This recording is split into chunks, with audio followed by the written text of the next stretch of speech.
dans le livre de Juges, chapitre 14, et nous allons présenter les enjeux d'un tel événement. Le lion contre mon mariage doit mourir.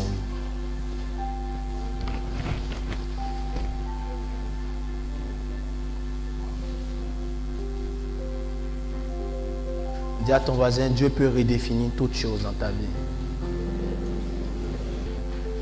Juges chapitre 14, quelqu'un a trouvé au groupe musical, quelqu'un qui a une Bible. Juges chapitre 14, lisons. À partir du premier verset, lisons. Le texte est un peu long, c'est pourquoi je voudrais que vous restiez assis. Juges chapitre 14. Samson descendit à Timna et il vit une femme parmi les filles des Philistins. Lorsqu'il fut remonté, il le déclara à son père et à sa mère et dit: j'ai vu à Timna une femme parmi les filles des Philistins. Si c'est ta Bible, je veux que tu soulignes Timna. Prenez-la maintenant pour ma femme. Son père et sa mère lui disent: n'y a-t-il point de femme parmi les filles de tes frères dans tout notre peuple, que tu ailles prendre une femme chez les Philistins qui sont incirconcis? Et Samson dit à son père: prends-la pour moi, car elle me plaît. La première chose que vous devez comprendre, c'est le nom Timna. On va expliquer ça plus tard. La deuxième chose que vous allez comprendre, que vous devez comprendre, c'est la réaction du père de Samson. Amen. Qui est une réaction tout à fait légitime. Amen. Quelle est la question du père de Samson? Est-ce qu'il n'y a pas de femme ici pour que tu ailles prendre femme païenne? Amen. Et Samson dit: prends-la pour moi. Il n'a pas cherché à expliquer à son papa. Lui, il a dit: prends-la pour moi. Amen. Voilà. Allons-y. Son père et sa mère ne savaient pas que cela venait de l'Éternel. D'accord. Car Samson cherchait une occasion de dispute de la part des Philistins. En ce temps-là, les Philistins dominaient sur Israël. La troisième information, sinon la première information majeure, c'est la troisième information que vous allez garder à l'esprit, mais qui est la première information majeure, c'est que cela venait de l'Éternel. Amen. On est en train de parler du lion contre mon mariage. Amen, qui doit mourir. Vous allez comprendre plus tard, mais je voudrais que vous gardiez cette information majeure. Cela venait de l'Éternel. Amen. Tout bon mariage doit venir. Il ne faut pas avoir peur de dire, même si tu t'es déjà attrapé quelqu'un par toi-même, ta pensée. Il faut dire quand même. Ce n'est pas parce que tu as déjà fait ton choix sans Dieu qu'on ne doit pas dire que c'est Dieu qui doit gérer un bon mariage. Tout bon mariage doit venir. Ok. Amen. Continuons. Samson descendit avec son père et sa mère à Timna. Donc Samson s'en va faire le coco avec son père et sa mère. Lorsqu'ils arrivèrent aux vignes de Timna, lorsqu'ils arrivaient aux vignes de Timna, quelque chose se produit. Un jeune lion rugissant vint à sa rencontre. Un lion vint à la rencontre de Samson. Pourtant, ils sont trois. Précision. On dit Samson descendit avec son père et sa mère pour aller à Timna.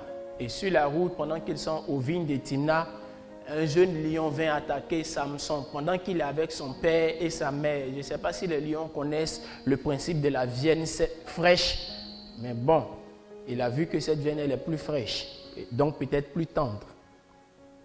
Continuons. L'esprit de l'Éternel saisit Samson. Comme c'est l'Éternel qui était dans cette affaire de mariage-là, la Bible avait dit au début, l'Éternel était dedans. Donc l'esprit de l'Éternel a saisi Samson. Et qu'est-ce qui s'est passé? Et sans avoir rien à la main, Samson déchira le lion comme on déchire un chevreau. C'est pourquoi nous disons que le lion contre ton mariage doit mourir. Amen. Dis Amen. C'est pourquoi nous disons que le lion contre ton mariage doit mourir. Samson s'en va se marier, il est avec son père et sa mère pour aller faire coco, pour aller faire une première présentation. Et puis le lion vient l'attaquer, lui seul, Samson. Ah, c'est quoi ça? Tu es contre le mariage de Samson ou bien tu es contre le mariage de la jeune fille que Samson veut épouser? Est-ce que vous voyez le film? C'est contre Samson il est ou bien c'est contre la jeune fille qu'il doit épouser, qu'il doit marier? Mais comme cette affaire-là, la Bible dit l'Éternel était dedans, l'Éternel est venu sur Samson pour tuer la personne, pour tuer le lion. La question est de savoir, est-ce que si Dieu n'était pas dedans, Samson aurait pu tuer le lion? Continuons le film. Allons-y. Il ne dit point à son père et à sa mère ce qu'il avait fait. Il y a des choses là, quand ça a commencé là, il faut te taire. Bon, on va en parler à 9 clos. Allons-y, continuons. Il descendit et parla à la femme et elle lui plut. S'il avait vu là, tu n'avais pas encore parlé à elle. Vraiment. C'est un texte très très riche. Allons-y. Au verset 8, quelque temps après, il se rendit de nouveau à Timna pour la prendre et se détourna pour voir le cadavre du lion. C'est le protocole. Hein. Première fois, il est parti avec ses parents. C'est vrai que le lion est venu, mais la Bible n'a pas dit qu'ils n'ont pas pu arriver. Il a tué le lion, donc cela suppose qu'il a continué avec ses parents. Ils sont partis, ils ont parlé, ses parents l'ont vu. Et puis quand ils ont parlé là, ça a plu à Samson. Il faut comprendre dans le contexte que Samson était avec ses parents. Il faut comprendre dans le contexte que l'entretien dont il était question, c'était la présentation. Il fallait que les parents de Samson pèsent la jeune fille. Il y a des jeunes filles, tu parles bien quand tu es avec ton mari, mais quand tu es avec celui qui veut te marier, mais quand tu arrives devant ses parents, tu perds tes mots. Tu ne sais pas comment parler. Tu as gâté ton nom, le nom de ton mari, celui qui veut te marier. C'est ce que ça veut dire en fait. Lors du coco, quand elle a parlé, là, elle a convaincu les parents de Samson. Donc ça a plu à Samson. Certainement que la maman de Samson a regardé Samson et puis elle a souri un peu pour lui dire « Hé, mon fils, tu as bien choisi, tu connais les bonnes choses. » Donc Samson était content. Il y a des jeunes filles ici. Et le jour où tu vas te présenter devant ta belle-mère pour la première fois que tu as crise de colère, mais tu as crise de bégaiement. Et voici, il y avait un essaim d'abeilles et du miel dans le corps du lion. D'accord. Le lion qui l'a tué, et il est parti faire la présentation de la jeune fille et ses parents. Il allait faire le coco. La Bible déclare que quand ils ont fini, ils sont retournés et il a décidé de revenir. Et quand il était en route maintenant pour partir faire la célébration, il a décidé d'aller voir dans le lion et il a vu que dans le lion, il y avait un essaim d'abeilles. Oui. Un essaim d'abeilles et du miel. Et du miel. Dans le corps du lion. C'est-à-dire qu'il y avait, comment on l'appelle? On allait appeler ça une ruche. Oui, mais comme ce n'est pas la maison même, mais c'est où ils ont construit les... Comment on appelle les trucs là, mais quand on mange là, dans lequel il y a le miel là même, et puis on presse là. Gelé, ouais, d'accord, donc c'est ça. Donc, la Bible dit que c'était dans le ventre du lion et il y avait du miel. On doit comprendre que le lion s'était certainement décomposé. Amen. Les abeilles ont eu le temps de venir dedans. Il y a eu du miel. Amen. Continuons s'il vous plaît. Verset 9, il prit entre ses mains le miel. Il prit en ses mains le miel. Dont il mangea pendant la route. Dont il mangea pendant la route. Et lorsqu'il fut arrivé près de son père et de sa mère. Et lorsqu'il a retrouvé son père et sa mère. Je précise que le premier voyage c'était le coco là où le lion les a attaqués. Le deuxième voyage, il a eu maintenant pas affaire au lion, mais affaire à des abeilles. Il faut comprendre dans le contexte. Là maintenant il partait faire le mariage. Amen. Il a pris le miel, il a lapé et puis il a donné un peu à ses parents. Amen. Continuons. Il leur en donna et ils en mangèrent, mais il ne leur dit pas qu'il avait pris ce miel dans le corps du lion. D'accord. Au verset 10, le père de Samson descendit chez la femme. Et là, Samson fit un festin, car c'était la coutume des jeunes gens. Samson fit un festin, car c'était la coutume des jeunes gens.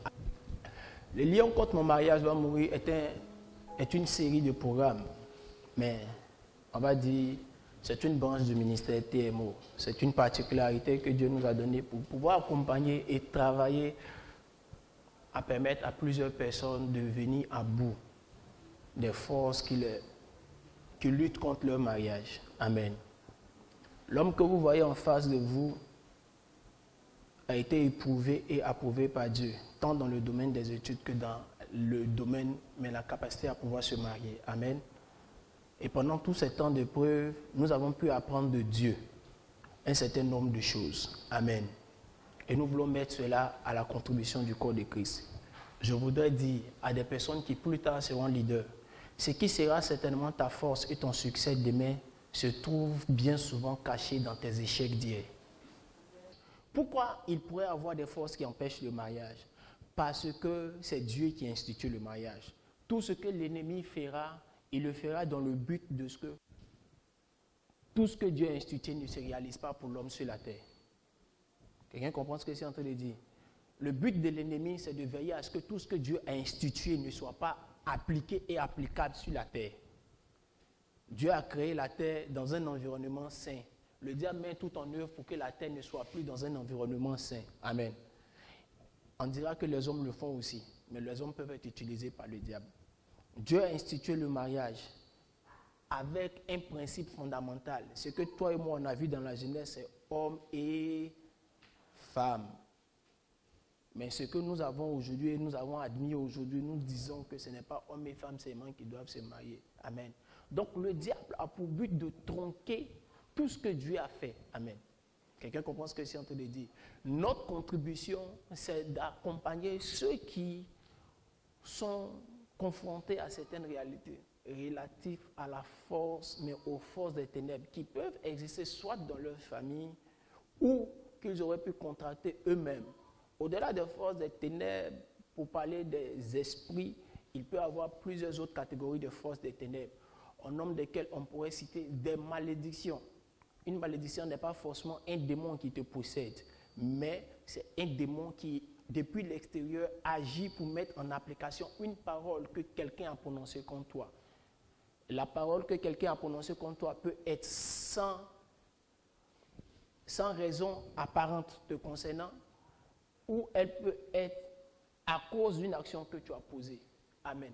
C'est pourquoi j'ai dit, il y a des forces en dimension de démons qui peuvent empêcher certaines personnes d'entrer dans un mariage, comme il y a aussi des malédictions qui peuvent empêcher certaines personnes d'entrer dans un mariage. Dans cette optique, nous pouvons dire, si nous présentons la chose seulement ainsi, nous allons dire, bon, nous qui sommes mariés, nous ne sommes pas concernés. Le fait est que te marier n'est pas le terminus, c'est rester marié qui est le match. Quelqu'un comprend ce que c'est en train de dire? Être marié là, se marier à la mairie n'est pas le terminus, c'est rester marié qui est le match. Amen. Et même rester marié et puis être malheureux, c'est encore un autre challenge. C'est pourquoi tu as toujours besoin d'être accompagné. Amen. Les luttes qu'on aura à mener pour tuer le lion pour pouvoir entrer dans le mariage là, c'est le niveau minimum de lutte à mener pour rester dans le mariage. Pourquoi il est important de tuer le lion contre ton mariage? Parce que si tu ne l'as pas tué, ou si tu l'as mal tué, il peut te rattraper. Quelqu'un comprend ce que je suis en train de dire? Si tu ne l'as pas tué, il t'empêchera de te marier. Ou si tu ne l'as pas bien tué, tu vas entrer dans le mariage, mais il va se réveiller après et puis il va te créer des problèmes. Quelqu'un comprend ce que je suis en train de dire? Quelqu'un a dit, je n'ai pas besoin de me marier aujourd'hui, je suis à ta place, je vais prendre, je vais garder. Si on peut prendre malédiction pour garder sur 4 générations, c'est mieux que tu vas prendre la bénédiction liée au mariage pour garder sur 10 générations.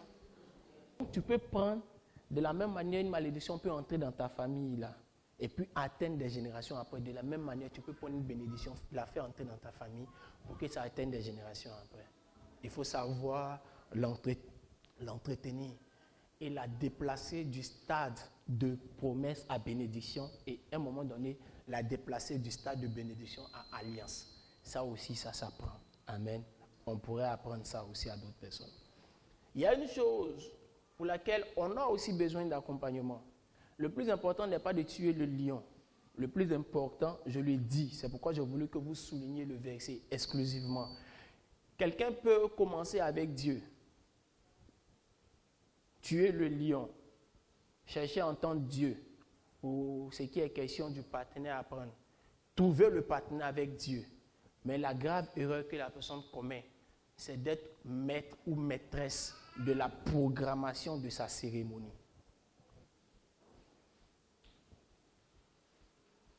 Regardez Samson, la Bible dit il aimait une jeune fille, la Bible dit c'est Dieu qui était derrière. Mais quand il était question d'organiser son mariage, la Bible dit il a fait comme les jeunes gens le faisaient en ce temps. En précise, il a fait un festin comme les jeunes gens le faisaient en ce temps. Pourtant, toi, la femme là, c'est Dieu qui te l'a envoyé. Mais pour organiser la porte d'entrée dans le mariage de la femme que Dieu t'a envoyée, toi, tu choisis de faire comme les gens font. Lisez le dernier verset du chapitre. Nous sommes à l'introduction du thème. Pasteur Ruth, lis le dernier verset du chapitre, si je ne me trompe pas. Oui.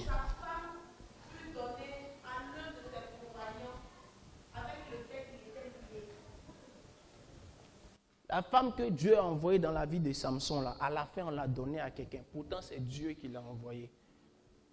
Quelqu'un va dire, aïe, c'est quoi ça? Je commence par ça, pour déconstruire avant de reconstruire. Beaucoup de personnes croient à tort, peut-être à raison, mais je ne crois pas que ce soit à raison, que le mariage, c'est les ping-pong, ping-pong, ping-pong, ping-pong. Calquer sur un modèle Facebookien. Ou calquer sur un modèle WhatsAppien. Est-ce que quelqu'un comprend ce que je suis en train de dire? Calquer sur un modèle Facebookien ou Twitterien, ou WhatsAppien, ou voisinien. Beaucoup, d'abord même, ne prient pas suffisamment pour trouver le partenaire. Et quand ils auront trouvé le partenaire, ils se disent qu'ils doivent se marier comme ils veulent ou comme le rêve d'enfance. Si tu entres dans la porte du mariage avec ton rêve d'enfance, c'est que c'est dans le mariage que tu as fait ton adolescence. Et si tu entres dans le mariage par la porte d'enfance, que tu fais ton adolescence dans le mariage, tu seras rebelle. Et c'est quand on fait aux gens rebelles, là, tu vas avoir son résultat. Très tôt, tu seras mise dehors. Si tu fais ça encore, je vais te bénir. Et beaucoup de jeunes personnes dans nos églises ont fait entrer le modèle païen de la conception du mariage. Aujourd'hui, même pour faire une dot, des personnes elles-mêmes, elles augmentent leur dot chez leurs parents. S'il dit même il n'a qu'à augmenter, il ne t'aime pas, il va te laisser. Il ne t'aime pas suffisamment, il va te laisser. Elle-même, elle augmente la dot. Là où on aurait fait des choses simples pour pouvoir avancer, pour sortir du péché, ou pour sortir de la mauvaise vie de malédiction des célibats sous lesquels beaucoup sont, beaucoup veulent forcément que le jour de la dot, qu'il y ait tout ce qu'il y a un mariage. Et on se cache sous le principe de je veux donner gloire à mon Dieu. Tu veux donner gloire à ton ego, ce n'est pas à Dieu. Parce que Dieu ne sera même pas dans tes photos.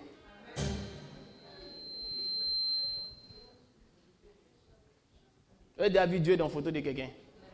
Quand vous la voyez sourire dans la photo, là, vous pensez qu'elle pense à Dieu. Elle pense à comment elle va mettre ça en statut. Je veux déconstruire. Le mariage n'a pas été bâti. Le mariage n'a pas été créé par les hommes. Le mariage a été créé par Dieu. Je veux déconstruire avant de reconstruire. Le premier lion qui t'empêche d'être marié, c'est la conception que toi-même tu as du mariage. Si je dois me marier et puis on ne va pas sentir que je suis marié, pourquoi je me suis marié? Mais si tu dois te marier et puis entrer dans le mariage par les caprices ou par, comment on appelle, par le m'as-tu vu, c'est sûr que tu sortiras plus tard avec un challenge qui te détruira. La Bible dit, la femme qu'il a choisie là, c'est Dieu qui lui a montré. Mais la Bible dit, quand il était question d'organiser la cérémonie, il a organisé selon le protocole en cours. La Bible dit, il a fait un festin, comme les jeunes gens de l'époque faisaient. À chaque époque, il y a une manière de célébrer un mariage. Mais est-ce que c'est ce que Dieu veut pour toi? Je disais à quelqu'un, combien de personnes aujourd'hui prient d'abord même pour demander à Dieu, quand ils ont gagné quelqu'un, comment tu veux que mon mariage soit organisé?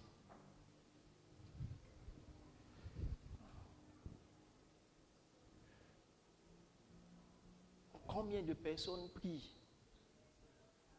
Le verset semblait être simple, mais le verset est placé stratégiquement. La Bible dit, il fit un festin comme les jeunes gens. Quand vous lisez la suite, la Bible dit qu'il a choisi 30 amis pour être ses compagnons dans le mariage. Vous pensez que c'est vous qui avez initié garçon d'honneur? Quand il parle aux gens, les gens savent pas que c'est biblique. 30 gars, ils sont sapés maintenant. Légers.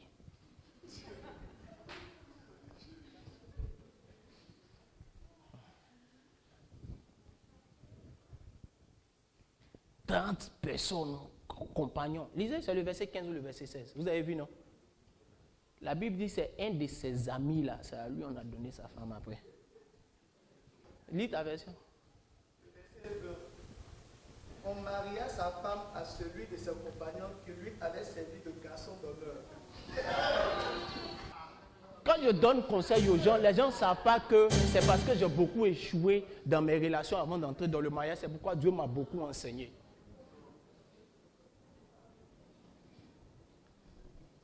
Tu ne vas pas prendre une seule personne et puis tu vas savoir c'est qui. Non, là c'est mon gars d'enfance, c'est mon baptême. 30 garçon d'honneur, Samson, tu aimes Dieu. Samson, tu aimes Dieu. Ce n'est pas pour donner gloire à Dieu. Non, j'ai donné gloire à Dieu. Il faut que mon mariage, là, les gens de ma famille qui ne connaissent pas Dieu puissent célébrer Dieu. Tu veux qu'ils célèbrent Dieu? Tu es sûr. Il faut demander à Dieu comment tu veux qu'on organise. Dieu va te dire non, il faut te marier jeudi soir, un jeudi, et puis dimanche, tu fais la fête à l'église. Quand on va te bénir à l'église, quand ils vont venir, on va prêcher un message, ils vont comprendre, ils vont se convertir. Tu penses que c'est pendant qu'on entre et fait fête là, parce que prédication de ça là, c'est là ils écoutent. C'est faux, ils n'écoutent pas, ils attendent l'heure de la nourriture. Ils n'écoutent plus, ils attendent l'heure de la nourriture. Ou bien ils n'écoutent pas, ils sont en train de regarder l'organisation, ils sont en train de regarder la décoration. C'est là, comment elle a décoré la chose, il y a sa robe même. Regarde ici, regarde. Arrêtez de faire quoi aux gens. Mon frère, arrêtons. Arrêtons ça. Il faut que je déconstruise. Le premier lion à déconstruire, c'est le lion de la génération. Beaucoup trop de personnes se marient selon le modèle de leur génération. Ce n'est pas ta génération qui a créé le mariage, c'est Dieu qui a créé le mariage. Permettez-moi de prendre un témoignage de ma vie. Vous savez qui était au culte le jour où le prophète Iba Sylvain était là, il a construit quelque chose dans la tête de quelqu'un. On a commencé à tuer un lion. C'est le premier lion qu'il faut tuer. Est-ce que tu peux croire que c'est Dieu qui veut que tu te maries? Est-ce que tu peux croire que c'est Dieu qui permet que tu te maries? Est-ce que tu peux croire que c'est Dieu qui t'a envoyé cette personne pour que vous vous mariez? Si oui, permets-lui de dicter. La Bible l'appelle le sage architecte.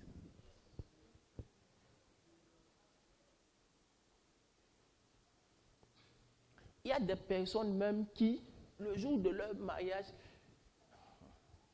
ce qu'il a pris même pour la décoration là même est beaucoup plus cher même que l'enveloppe qu'il donne au pasteur qui vient le bénir.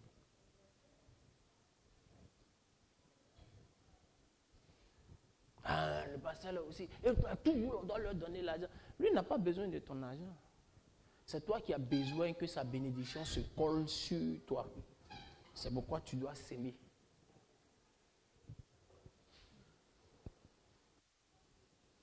Le minimum de lutte que tu mèneras pour pouvoir entrer dans une alliance de mariage est le minimum de lutte à avoir, mais à maintenir comme cap pour pouvoir y rester.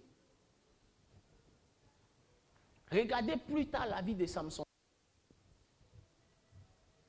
Samson est allé de femme en femme. Pourquoi? Parce que un seul piège l'a terrassé. Le piège de l'ego, ou bien le piège de faire comme les autres.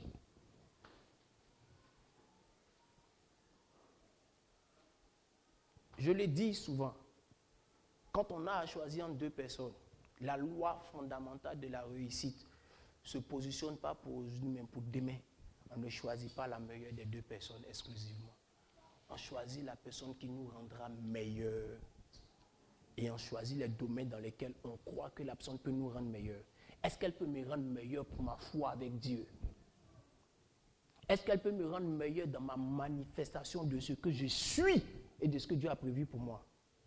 Pendant que nous préparions en veillée de prière ce programme-là, en veillée de prière, pendant que nous préparons ça, il y a une prophétie. L'Éternel dit, combien de personnes existent encore autour de toi qui espèrent un mariage qui me servira, c'est-à-dire que qui espèrent que leur mariage soit un instrument pour servir Dieu. Il dit, Seigneur, bon, comme c'est moi, il donne la prophétie. Il dit, mais regarde, tout le monde veut se marier pour satisfaire sa chair ou son ego.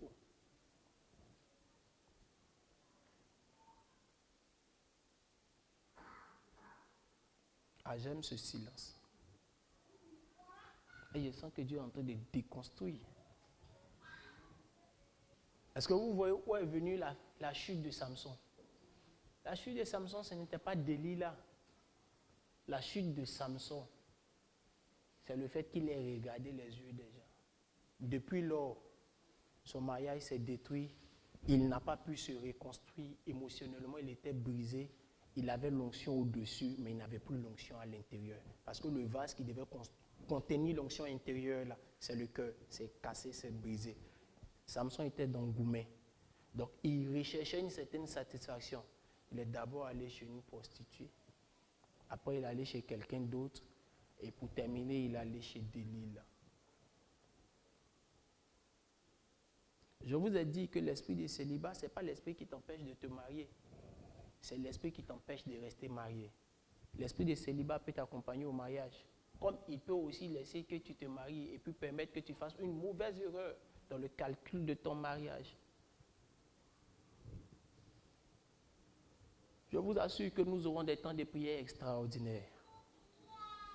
Mais je vous assure que Dieu nous enseignera de nouvelles choses qui nous boosteront et qui nous repositionneront. Toi, tu ne peux même plus dire Amen parce que, en fait, tu avais trop construit ta maison. Tu avais trop conçu le rêve de l'organisation de ton mariage. Donc là, ça te désarme quand tu es devenu léger comme ça.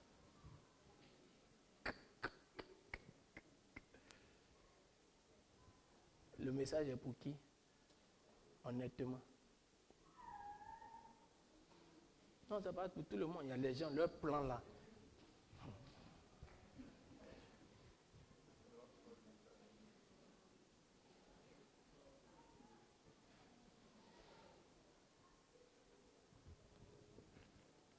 Le premier lion que je voulais tuer, c'est déconstruire cette conception. Le verset que tu as souligné, il faut le regarder chaque jour quand tu vas vouloir organiser ton mariage. Je n'ai pas envie de dire qu'il est question des femmes, c'est faux. Il y a des hommes qui ont plus gros yeux que les femmes. Si, il y a des hommes là, c'est eux-mêmes qui sont derrière pour fomenter, pour planifier, pour organiser comment ses amis ont tué ce jour-là. Les gens ont fait mal, ça sera grave.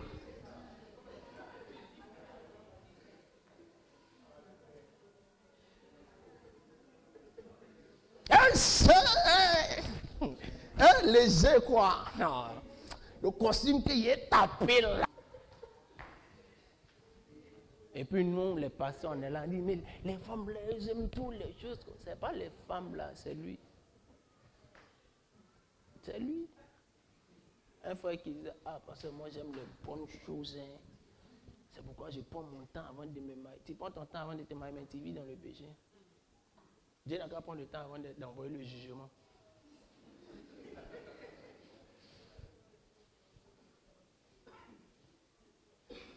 Nous devons nous efforcer à laisser Dieu conduire.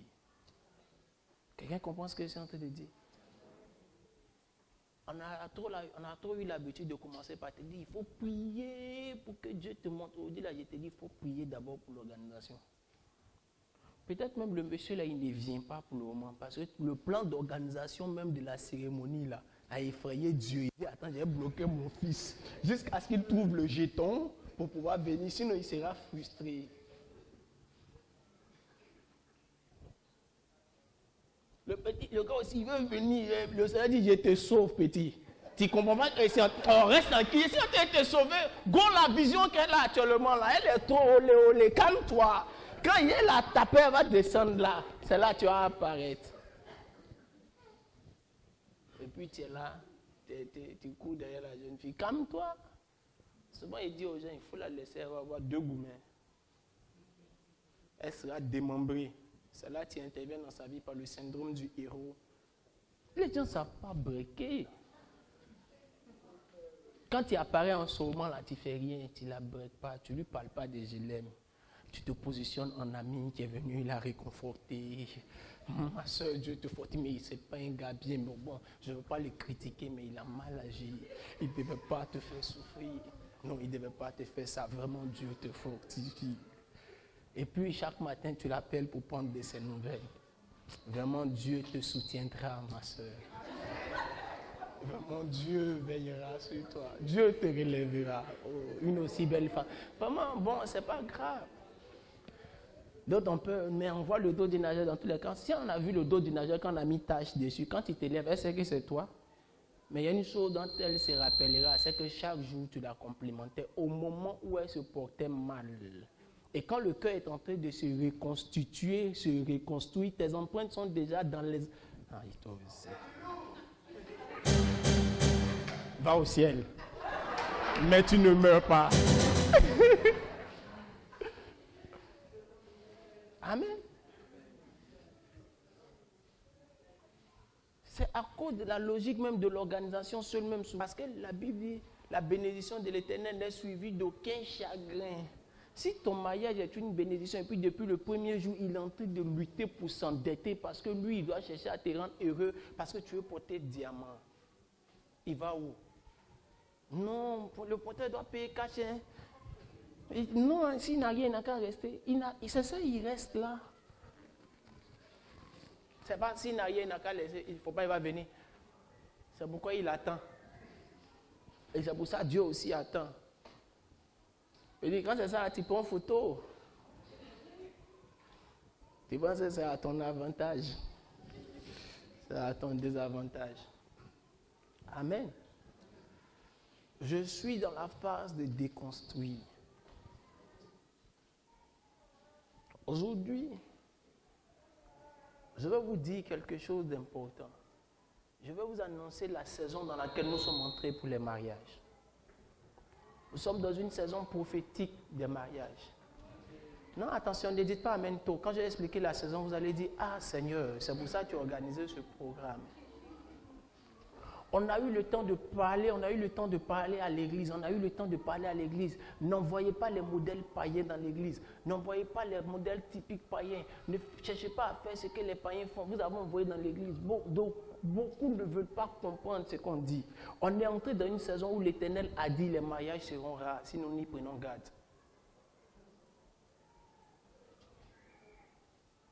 Si, I'm prophet of God. Je dis toujours, premier exaucement qu'un bon papa doit chercher, c'est que sa fille se marie, ça diminue ses gourmets. Ce n'est pas le gourmet de sa fille que ça diminue, c'est lui-même ses gourmets que ça diminue.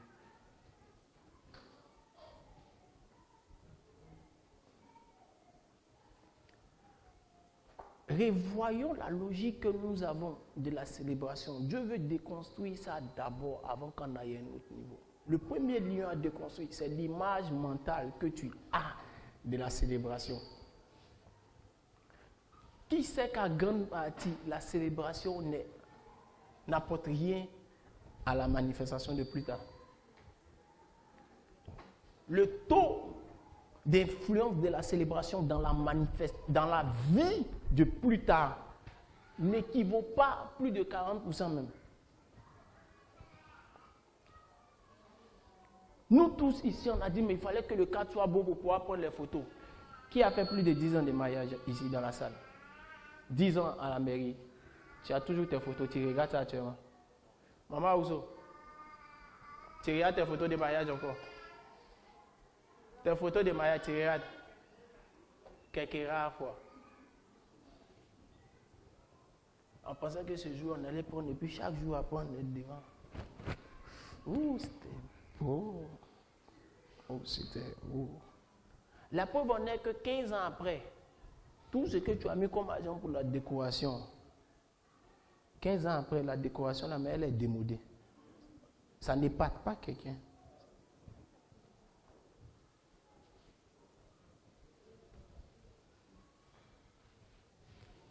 Ta robe pour laquelle tu as mis tes 350 000 ou 500 000 dedans là, ou bien tes 10 millions là, il faut dire que tu as donné à ta fille demain.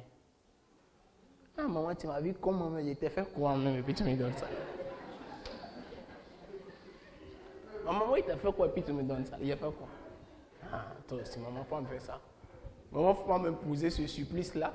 Non, maman, faut pas me faire ça. Non, maman, je t'aime bien, mais faut pas me faire ça. Maman, tu écoutes mon mariage.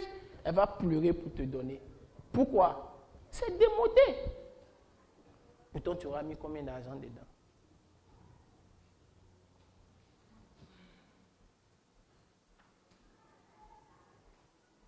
Et nous avons de moins en moins de mariages dans l'église bâtis selon le modèle de Dieu.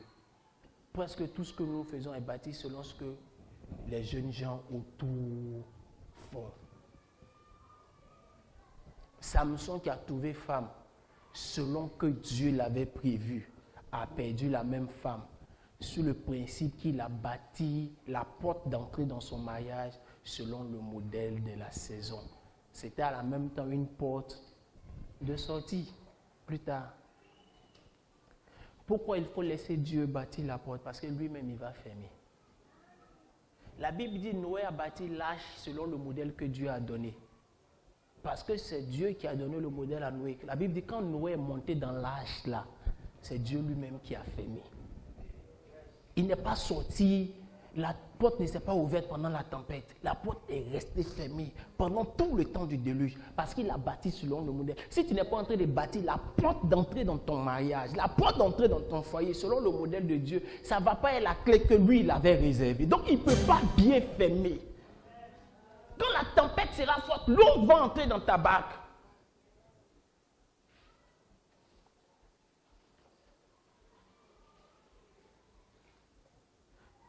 Parce que quand il y avait 16 ans, la manière je voyais comment il allait me marier, tu ne peux pas me faire ça. Non. Mais 16 ans, c'est ne marie pas. Modèle que tu avais quand tu avais 16 ans, ce n'est pas l'âge de se marier, c'est l'âge de rêver.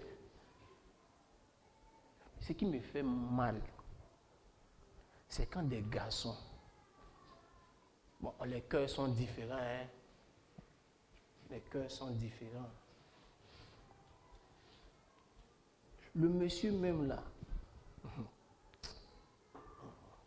c'est compliqué, c'est compliqué. L'affaire est compliquée, l'affaire-ci est compliquée. C'est pas comme si il n'en a pas, mais il ne peut pas oser dire, ma femme, modèle que tu as choisi là, on n'a pas son argent. C'est quoi que tu veux faire? Non, mais si elle dit ça, elle va me laisser. Mais si elle ne t'a pas laissé et qu'elle t'a tué après le mariage, c'est quoi qui est pire? C'est quoi qui est pire? Ben, Dieu est mieux.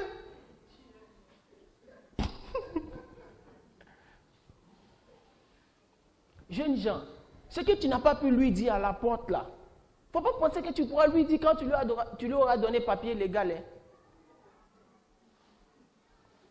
Non. Ce que tu n'as pas pu lui dire quand vous étiez fiancés là, il ne faut pas penser que c'est dans le mariage, tu as lui dit, c'est là, tu as lui dit, si tu vas te laisser.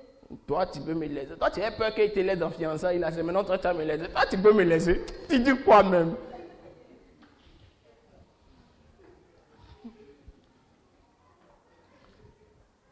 Je commence toujours par tuer le lion que nous-mêmes on a construit.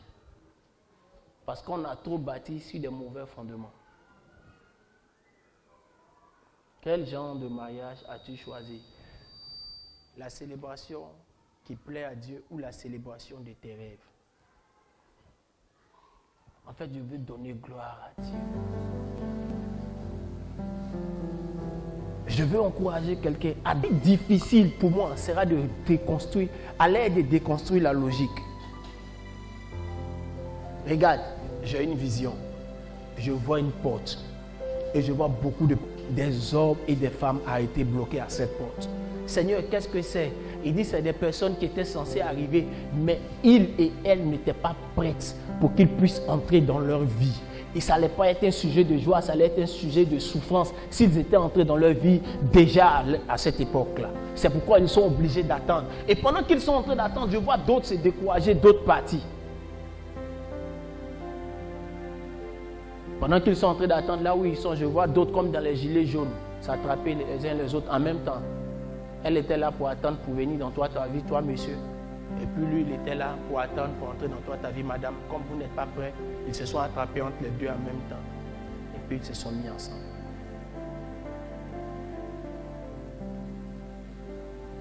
Le lion de la conception que nous avons de la célébration, tuons-le. Tue-le. Regarde, tue ce que tu appelles ton rêve d'enfance. Tue ce que tu appelles ma copine a fait ceci, je dois faire la même chose.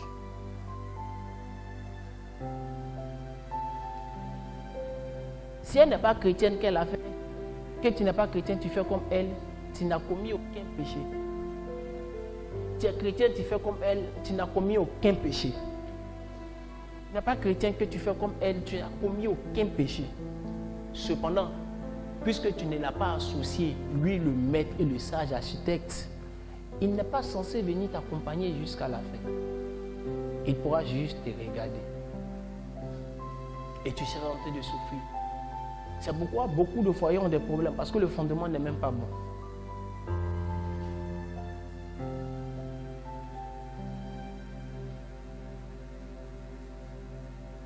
Le dernier point que je vais toucher, et puis on va prier.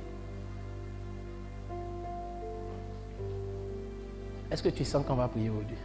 Est-ce que tu penses? Non, non, ne dites pas même, parce qu'il y a d'autres qui sentent qu'on ne va pas prier. Il y a d'autres qui se disent, non, aujourd'hui là, on n'a pas besoin de prier. Ce que j'ai entendu là, Dieu a vraiment fait quelque chose. Qui sent ça comme moi? Si, il y a d'autres qui sentent ça. Ils se disent, non, Dieu a vraiment, ce qu'on a entendu là, ça c'est ce que Dieu veut faire aujourd'hui. Dieu veut déconstruire. Le dernier point qui est important, c'est le point relatif à la présentation. La Bible dit pendant qu'il partait faire le coco, qu'il partait avec sa famille faire la présentation, quelque chose s'est produit. Le lion est venu, il a tué. Je ne parle pas de ce lion-là aujourd'hui. Je parle des lions à déconstruire, les lions que nous-mêmes nous avons créés. La Bible dit, la jeune fille parla et cela plut à Samson. J'ai enseigné ici le protocole de la présentation comme étant une nécessité, mais absolue. La présentation n'est pas simplement relative à comment tu vas te saper pour te présenter. Il y a ça dedans. Mais en plus, mais au-delà de ça, si on va au-delà de ta manière de te présenter toi, en tant qu'individu simplement, devant celui que tu veux, comme époux ou épouse, ça prend en compte plusieurs facteurs. Mais la notion de la propriété est l'une des notions importantes. Je vais parler à quelqu'un pour te dire, si dans les fiançailles, tu ne peux pas faire des visites surprises à celui ou celle que tu veux fiancer, pour voir s'il est propre, tu vas le constater à tes dépens. Si tu ne peux pas poser les bonnes questions pour savoir combien de fois il se lave,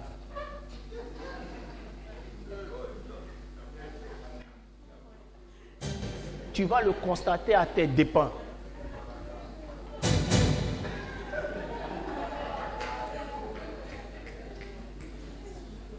C'est parce qu'on a enseigné les choses trop spirituelles, c'est pour ça qu'on a raté les choses basiques. La loi de la présentation prend en compte ta propriété. Si tu n'es pas propre déjà dans la tête, tu ne peux pas être propre dans ta manière de faire. Les gens ne sont même pas ordonnés souvent dans leur logique. Les gens ne sont pas ordonnés dans la pensée qu'ils ont. Les gens ne sont pas propres dans leur pensée. Les gens ne sont pas propres dans leur logique. La propriété de ta pensée, c'est sélectionner ce que tu dois penser pour ton partenaire. Surtout quand on est chrétien. Frère, sœur, je te dis la vérité. Tout le monde a des pulsions. Mais quand on va vers le mariage, celui que tu dois choisir, c'est celui qui peut arriver à contrôler ses pulsions. S'il n'a pas pu contrôler ses pulsions honnêtement, avec toi, quand il sera en voyage un jour, pendant le mariage, qui t'a dit qu'il va contrôler ça là-bas? La propriété physique fait partie de la loi de la présentation. C'est l'une des meilleures parties. Tu maries quelqu'un qui est désordonné ou qui n'est pas propre, il va t'attendre à ce que ta maison ne soit jamais organisée. Que ta maison ne soit jamais propre. S'il y a une chose qui peut faire sujet de honte pour une femme ou pour un homme, c'est quand on la surprenne chez elle à la maison, que sa maison est désordonnée, sens dessus, sens dessous. Tu vas dire, hey, il m'a surpris. Hey, ça, papi. Papi. Ok. C'est pas qu'on est venu mercredi, c'est papi, non. On est venu lundi à 10h. Papi à l'école. On va voir si qui tu vas mettre. Hey, les filles là même, quand elles ne font pas. Si elles ne font pas et que ça perdure, c'est parce que toi-même tu n'as pas jugé ça important. C'est pourquoi elles ne font pas, ça te dit rien. Quand tu veux te marier, il faut regarder ça. Tu ne peux pas te marier avec quelqu'un qui conserve ses habits en quantité suffisante pour justifier l'avènement dans la maison d'une lavandière extérieure. C'est-à-dire qu'elle est seule.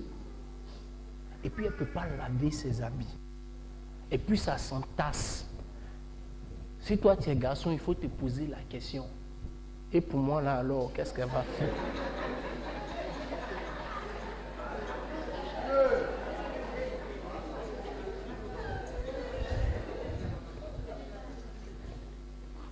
Quand on parle, beaucoup pensent que ça là, c'est les choses trop simples, le mariage.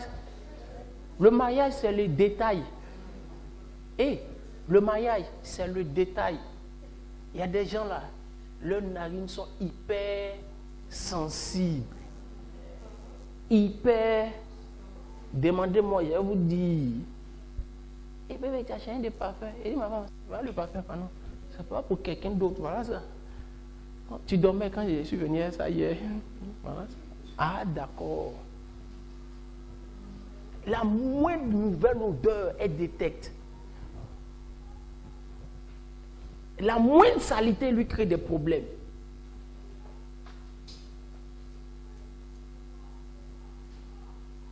Si tu ne peux pas regarder ça, que toi tu es homme, tu es désordonné, il faut te poser la question, la maison sera comment si elle aussi elle est désordonnée? C'est pourquoi souvent quand tu es fiancé à quelqu'un qui est exigeant sur ta présentation, il faut déjà dire Dieu merci, même si ça semble chiant, excusez l'expression. Parce que nous les garçons, c'est ce qu'on dit. Ah ouais, mon bout, toujours et puis il dit à son gars, laissez arriver, elle dit colle là, c'est sale, c'est ça là, c'est sale. Il a porté ça hier, c'est moi, elle dit c'est ça. Donc pourquoi elle peut regarder dans mon cou? C'est quoi ça?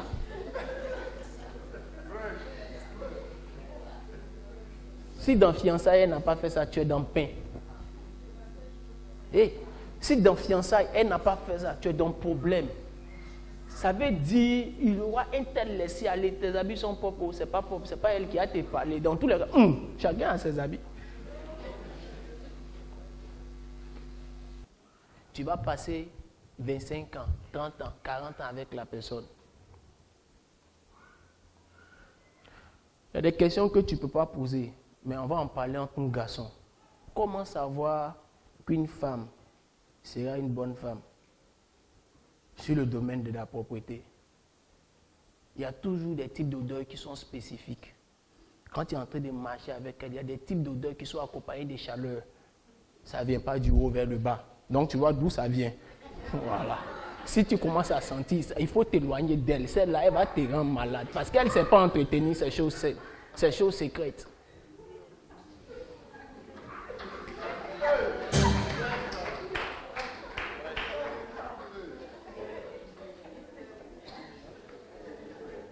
On est en train de tuer les lions.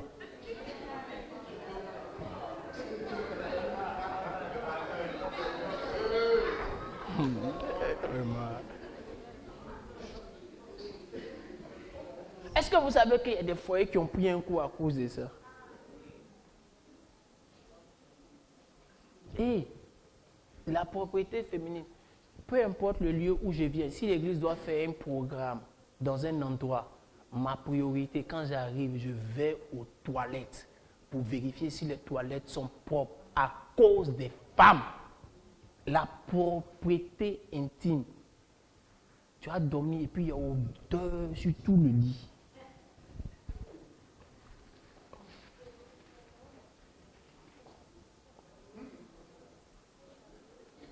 Je peux parler à quelqu'un?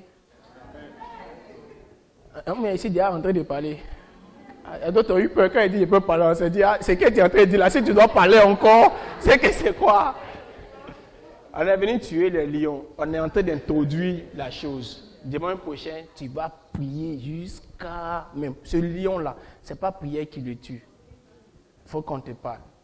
Ruth chapitre 3, verset 1er dit quoi? Naomi, Ça sa ba- belle-mère lui dit, Ma fille, je voudrais assurer ton repos, je voudrais assurer ton repos afin que tu fusses heureuse. afin que tu fusses heureuse. Et maintenant, Boaz, Pause. Ruth était battante, elle se bat, elle travaillait bien. Si c'est sur le point de travail là, toute la ville rendait témoignage que Ruth était battante. Mais sa belle-mère Naomi s'est rendue compte qu'il y a quelque chose qui manquait dans la vie de Ruth. Elle lui dit, tu te bats parce que tu es seul. Si tu avais quelqu'un à côté de toi, il allait faciliter un peu, alléger tes luttes. Parce que si un fait tomber 1000, deux font tomber 10 000. Là où tu te reposes, lui peut être en train de travailler pour que tu te reposes un peu. C'est ça le sens de « je veux assurer ton repos ». Te donner un peu de repos.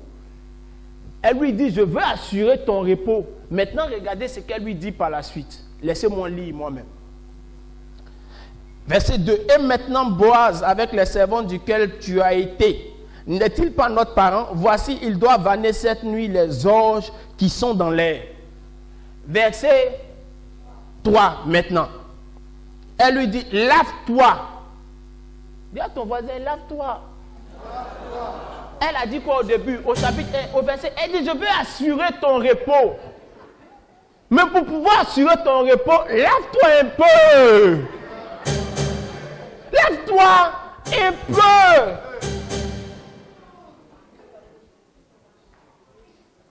Il y a des lions, ce n'est pas la prière qui tue. C'est l'enseignement du Père. Lave-toi un peu. Non, il faut une femme qui est courageuse, qui a une vision. Oui, si elle a fini qu'elle ne se lave pas beaucoup, tous les jours, là, sa vision, là, vous êtes en train de dormir. Tu n'as pas envie de dormir, elle. Non, mon mari, là, il est battant. Oui, non, mais quand il me prend, là, on a du plaisir. Mais tu es sur lui ou il est sur toi, tu bouges tes narines.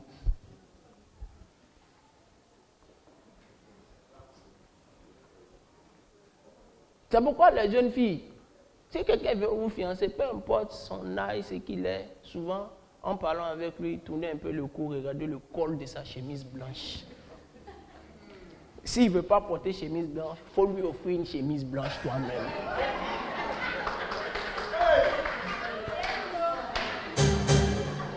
Et puis tu regardes le standard de la gestion de cette chemise blanche.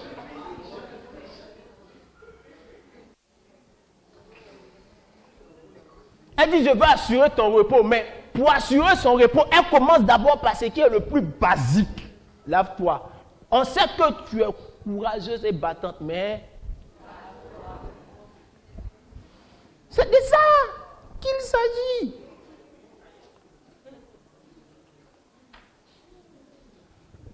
Quand vous êtes dans votre adolescence et puis on vous dit lave-toi et puis vous ne vous lavez pas, vous comptez faire souffrir qui même demain? Je parle aux jeunes gens.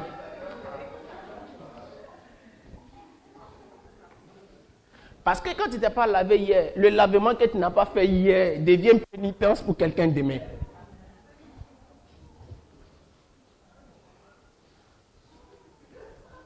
Lave-toi. Lave. J'ai déjà parlé de ça quand il prêchait sur la communion fraternelle, non? Ton habit que tu as pris pour te promener au quartier, tu viens, tu mets sur la corde pour que le soleil tape. Ça fait quoi si tu mettais dans l'eau pour laver maintenant? Bon, tu n'as pas mis dans l'eau pour laver, tu n'as pas eu le temps, tu as mis sur la corde, le soleil a tapé. Pourquoi tu viens dans la louange?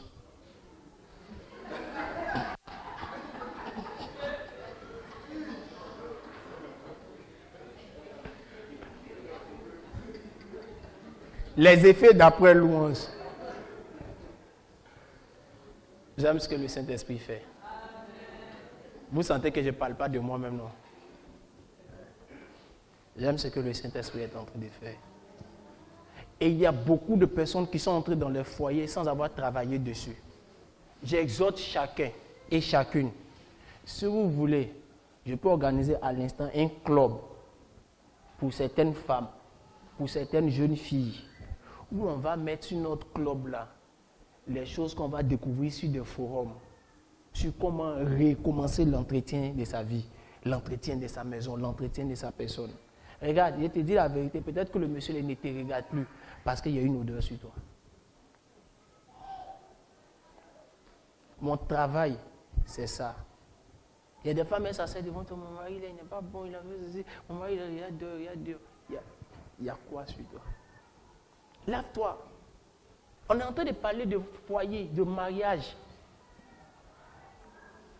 Arrêtons d'être spirituels. Quand Dieu veut parler du mariage, il pose de nouveaux fondements. On dort dans la maison, on entend coucou, coucou dans la cuisine, coucou, coucou dans la cuisine. Il y a quoi dans cette cuisine-là? Elle a servi à manger pour ses collègues les souris. Vous savez qu'elle n'a pas lavé les assiettes avant de dormir. Et si elle n'a pas lavé encore, c'est bon qu'elle a rincé ou bien qu'elle a mis la saleté quelque part. Mais tel que c'est arrivé, tel que c'est resté là dans la cuisine, tout est entassé sale avec la saleté, les restes. Et puis tu te plains que les souris... Vous n'avez pas appris qu'il y a une dame qui a laissé sa nourriture ouverte, les souris sont passées, ils ont mangé une partie qu'elle a mangé, les mortes. Le lave-toi prend en compte ta pensée, ta personne, ton environnement. D'autres ne se sont pas lavés, ils sont arrivés directement sur oigne-toi, c'est-à-dire parfume-toi. Parce que leurs onctions avant avaient une odeur toujours. C'était parfumé. Amen. Donc là, il est question d'une huile parfumée. D'autres ne se sont pas lavés, ils sont allés prendre le parfum. Naomi dit, ça ne marche pas, ma fille. Tu as mis parfum, tôt ou tard, ça va sortir. Ça ne marche pas. Lave-toi sera la solution. Et puis le parfum vient après pour te donner une autre odeur. Elles ont les meilleurs parfums qui existent. Ça, c'est pas compliqué. C'est lui qui est gaou là. C'est lui qui a se laissé distraire par l'odeur. Quand il vient, il sent bon immédiatement. On va mâcher. Je connais ta vraie odeur. Jeunes gens ici, on va vous donner les conseils.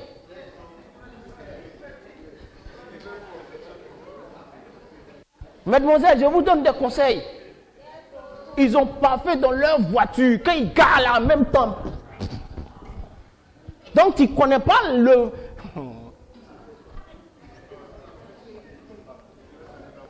Son vrai, tu ne connais pas.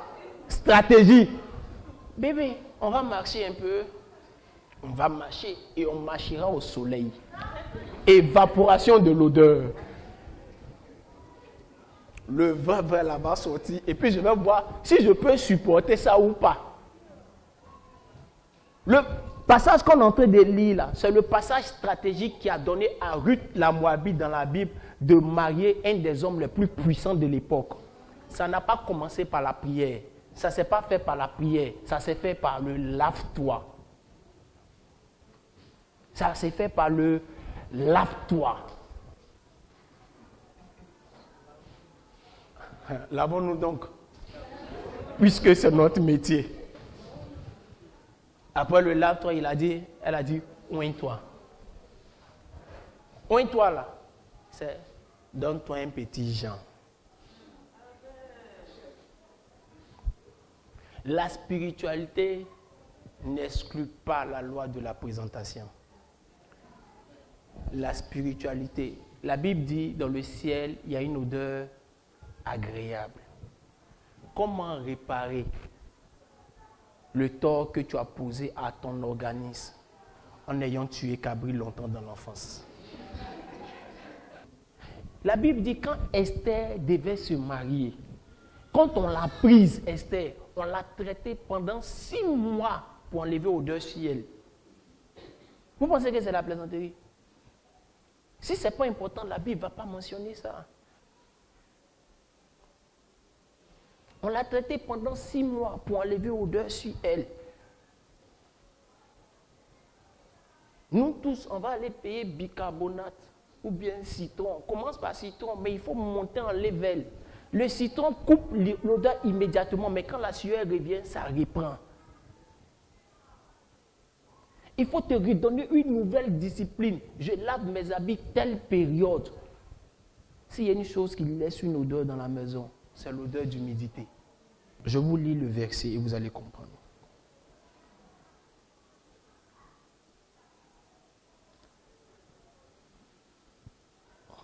Quand Naomi finit de lui donner le conseil, lave-toi, oins-toi, puis remets tes habits, je reviendrai dessus après, ou bien prochainement, et descends à l'air. Tu ne te feras pas connaître à lui jusqu'à ce qu'il ait achevé de manger et de boire. Et quand il ira se coucher, observe le lieu où il se couche. Ensuite, va, découvre ses pieds et couche-toi. Il te dira lui-même ce que tu as à faire. Elle lui répondit, je ferai tout ce que tu as dit. L'un des graves problèmes que nous avons, c'est que nous croyons que les expériences de gars égaux peuvent suffire pour entrer dans un mariage. Ou les expériences passées peuvent suffire pour entrer dans un nouveau mariage. Une nouvelle saison a ses protocoles. Ce que beaucoup ne savent pas, c'est que Ruth était mariée, puis son mari est mort. Donc elle a déjà l'expérience de foyer. Maintenant, pourquoi on lui dit aujourd'hui, lave-toi?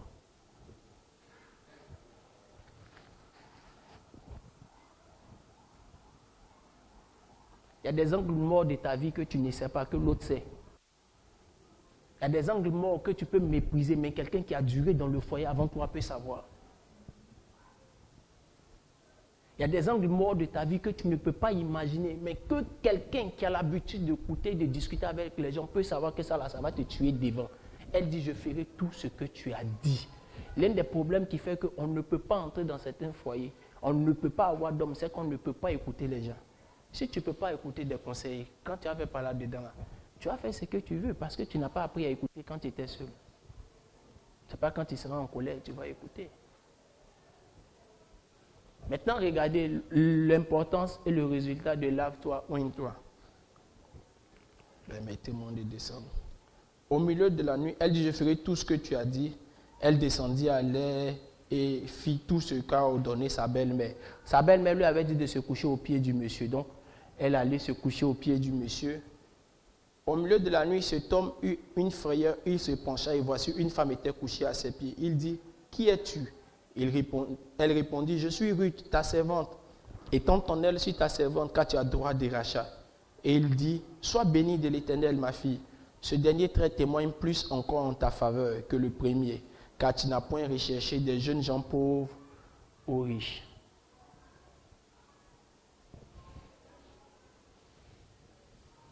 Regardez, ce dernier trait témoigne plus en ta faveur que les autres traits. Toi et moi, on ne sait pas c'est quoi le dernier trait en question. Mais ce qu'on sait, c'est que le premier trait que Boaz avait de Ruth, c'est qu'elle aimait sa belle-mère. Le deuxième trait que Boaz avait de Ruth, c'est qu'elle était fortement travailleuse.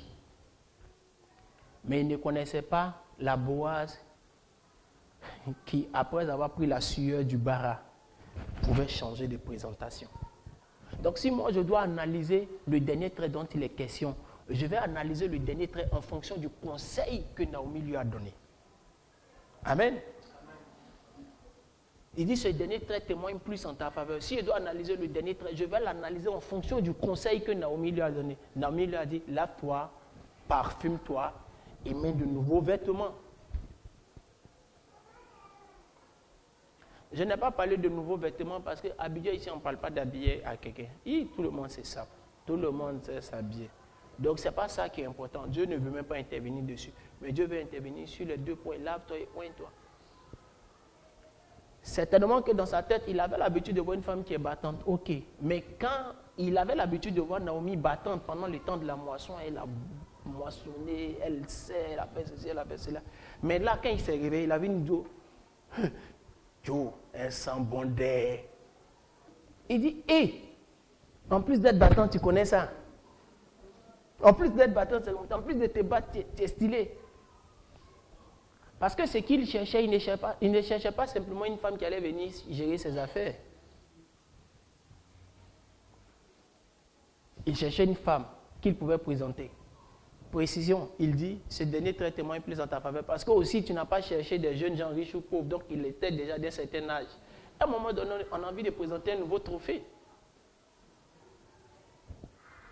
quand on entre dans la crise de la soixantaine, après la crise de la cinquantaine, qui fait que tu as beaucoup de pulsions sexuelles, la crise de la soixantaine, c'est une crise de fin de cycle et de début de fierté. On veut être fier de dire, c'est mon fils dont je suis fier. C'est ma fille dont je suis fier. Ou bien c'est là, on va marier des petites filles qui sont trop jolies. Elle va te tuer, mais ce n'est pas ton problème. Tu veux qu'elle marche à côté de toi, on va dire, elle est belle, elle est la femme de Dieu. C'est sa gloire. C'est la crise du trophée. On veut un nouveau trophée. Il dit ce dernier traitement en ta faveur. Écoutez-moi, mesdames et messieurs, aujourd'hui, c'était l'introduction. Je devais tuer le lion du mauvais fondement. Réorganisons les choses. Tu peux être déjà dans un foyer, tu peux donner une autre dimension à ton foyer. Tu peux être déjà dans un foyer, tu peux transformer à nouveau l'image de ton foyer. On n'a pas besoin de beaucoup d'argent pour créer une atmosphère vivable dans la maison. On a juste besoin d'abord de la volonté. On a surtout besoin de désirer améliorer la présentation. Mais on a encore plus besoin de croire et de savoir que là où on est, ça peut être plus joli. Ça peut être plus gai. Mesdames, on a souvent tendance à croire que c'est la femme qui n'aime pas la monotonie. Faites attention. Ça donnait à certaines femmes de croire que comme c'est elle qui n'aime pas la monotonie, si elle peut faire avec, c'est que l'homme va faire avec. C'est pas vrai. Dis à ta voisine, c'est pas vrai. C'est pas vrai.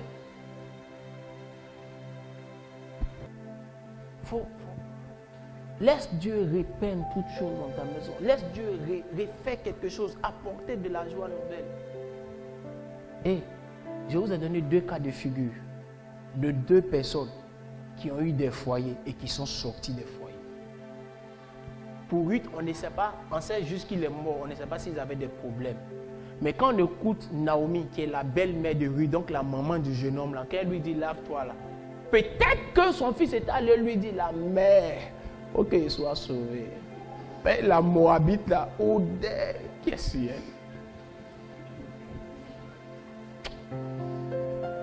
c'est? Lisez entre les lignes. Pourquoi elle veut donner Ruth, sa bonne petite, maintenant à un autre monsieur, et puis elle lui dit, c'est comme si elle voulait mettre cette fois-ci dessus.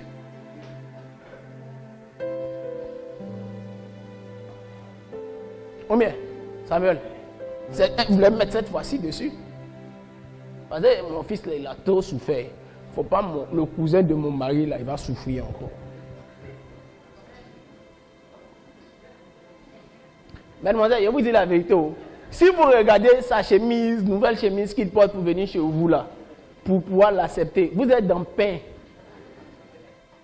Nous, garçons, on n'a pas bonne habitude, si c'est affaire de déposer habits. Ne prenez pas quelqu'un qui n'est pas propre. Testez leur propreté. On va dire, il dit, s'il n'est pas propre là, ses enfants vont être en train de jouer dans la boue, ils seront sales toute la journée. S'il vient du travail, il ne va même pas te parler. Il ne va pas se plaindre. Ça va rester comme ça. S'il n'est pas propre, le jour où tu n'es pas là, qu'il veut sortir l'enfant, il va prendre un habit sale pour mettre sur l'enfant. Est-ce qu'il n'est pas habillé? Il est habillé. Pourquoi vous voulez choisir? Tout ça, on n'a pas le temps.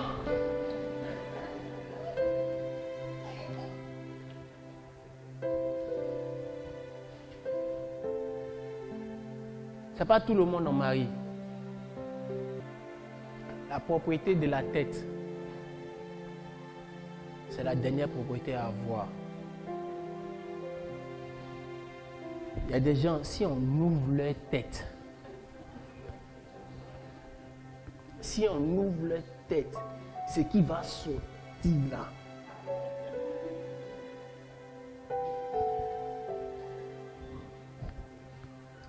Si tu ne contrôles pas certaines choses, et je vous dis la vérité, si la propriété de la tête, vous ne contrôlez pas certaines choses, vous aurez affaire à des gens qui dans le foyer, demain vont vous prendre comme cheval.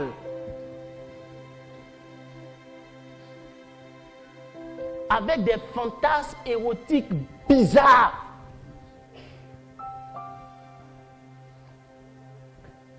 C'est parce qu'on ne peut pas tout dire. Les gens ne peuvent pas dire toute leur vie à la chair. Il y a des gens qui souffrent Parce qu'ils n'ont pas pu nettoyer certaines choses dans leur tête. Et ce n'est pas tout le monde à tout moment au mari. Il y a des gens qui peuvent être bons si tu n'as pas travaillé sur eux.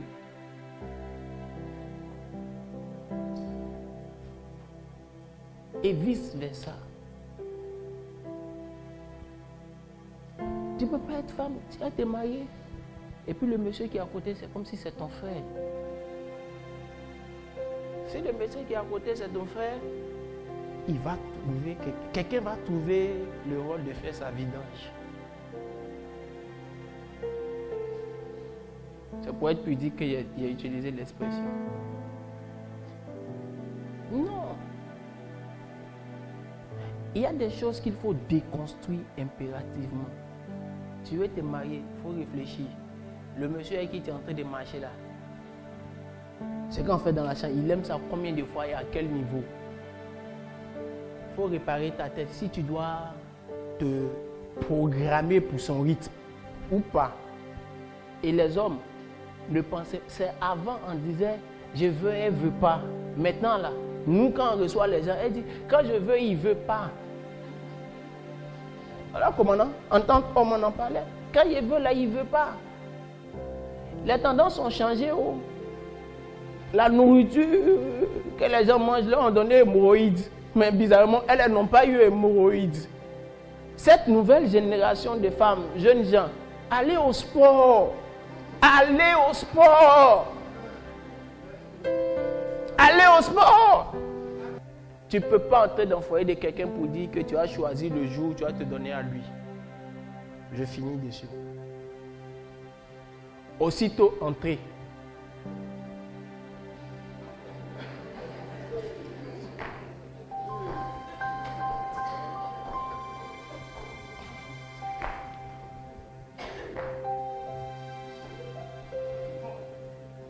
Si tu es en voyage, on peut comprendre. Si il ou elle est en voyage, on peut comprendre. Mais tu es là. Toi, tous les jours, toi, tu es en jeûne. Toi, tous les jours, tu es spirituel. C'est pourquoi la Bible a mis une clause. Si ce n'est d'un commun accord. Si. Parce que si la pression monte, il n'a qu'à aller où? On n'a pas la même constitution. Ne vous blaguez pas pour dire non. Mais sinon on peut supporter, il va supporter. Ce n'est pas la même constitution. Ce n'est pas les mêmes hormones. C'est pourquoi si tu n'aimes pas le sexe, il faut commencer à prier. Seigneur, envoie-moi quelqu'un qui n'aime pas ça aussi. On ne peut pas finir en faisant un nettoyage, en posant le bon fondement, sans en parler. L'un des problèmes qu'on a le plus dans nos départements de couple, famille, partout, ils vont dire non, parce qu'il m'énerve, parce qu'il n'a pas fait ceci. C'est faux, c'est faux, c'est ça.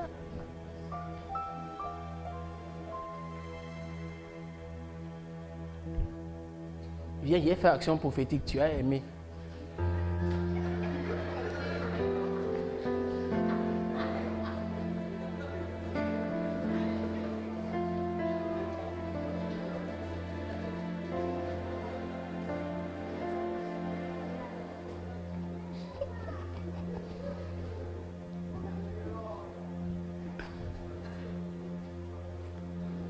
Viens, on va faire action prophétique. Tu as aimé. Il n'y a pas de ceux qui sont dans le foyer. Hein. Viens, on va faire action prophétique. Tu as aimé. Parce que le problème, c'est que tu n'aimes pas, tu ne donnes pas. Tu n'aimes pas, tu ne donnes pas. Si par mégarde, un jour, quelqu'un lui a donné dehors, que lui donner de dehors son goût, il y a toujours effet de nouveauté. Donc ça va censé être doux. En tant pour toi, là même, c'est meilleur. Mais comme c'est rare, il a oublié son goût. Donc c'est pour dehors, il va dire c'est bon. Et puis, il a commencé à être dehors. Moi, je dis toujours, si tu veux m'expliquer ton problème de foyer, te poser la question, quelle est la fréquence avec laquelle tu donnes à l'autre? Si tu ne donnes pas régulièrement, il te dit, va résoudre ça. Si ça n'a pas changé, là, il te dit, mais si tu vas et puis tu ne fais pas, tu vas venir m'expliquer l'autre problème. Parce qu'il faut faire ça d'abord. Que Dieu nous bénisse. Que Dieu nous bénisse.